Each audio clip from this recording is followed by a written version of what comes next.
beaucoup de gens, l'Espagne est une destination touristique de premier ordre. À l'extrémité occidentale du continent européen, la péninsule ibérique sépare presque complètement l'Atlantique de la Méditerranée, de sorte que celle-ci est parfois comparée à un grand lac. Le poisson est toujours abondant le long des côtes d'Espagne et de nombreuses villes possèdent une flottille de pêche très active. Mais cette industrie traditionnelle est supplantée depuis longtemps par une autre activité, le tourisme. Dans certains ports, aujourd'hui, les bateaux de plaisance sont plus nombreux que ceux de pêche.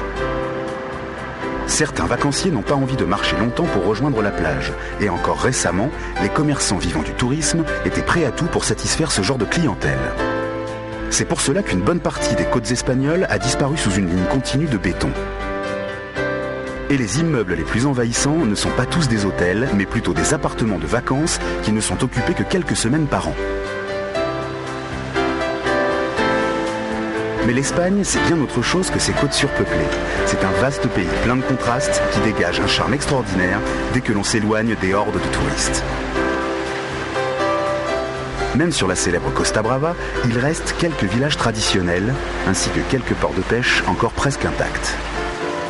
Ces endroits sont très appréciés des Espagnols eux-mêmes, conscients du patrimoine qu'ils ont laissé perdre lors des décennies précédentes et maintenant décidés à stopper toute nouvelle urbanisation sur le littoral.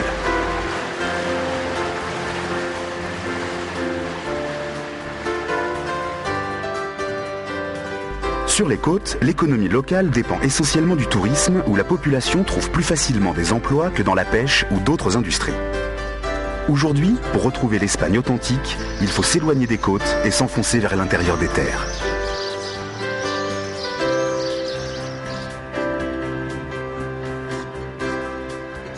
Au centre de l'Espagne, la Castille, comme son nom le rappelle, est la terre des châteaux. Sur ce haut plateau, des moulins à vent dressent encore leurs ailes sur les hauteurs.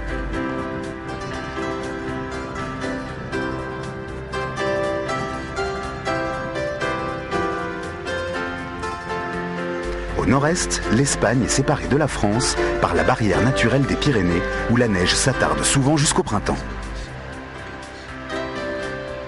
Au nord du plateau de Castille, le relief est plissé en plusieurs chaînes de montagnes entaillées de profondes vallées.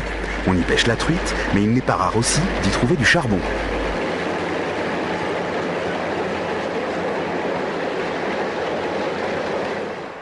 Le réseau principal à voie large est exploité par un organisme d'État, la Renfe, Réseau national des chemins de fer espagnols. Mais d'autres compagnies gèrent un ensemble important de lignes secondaires régionales.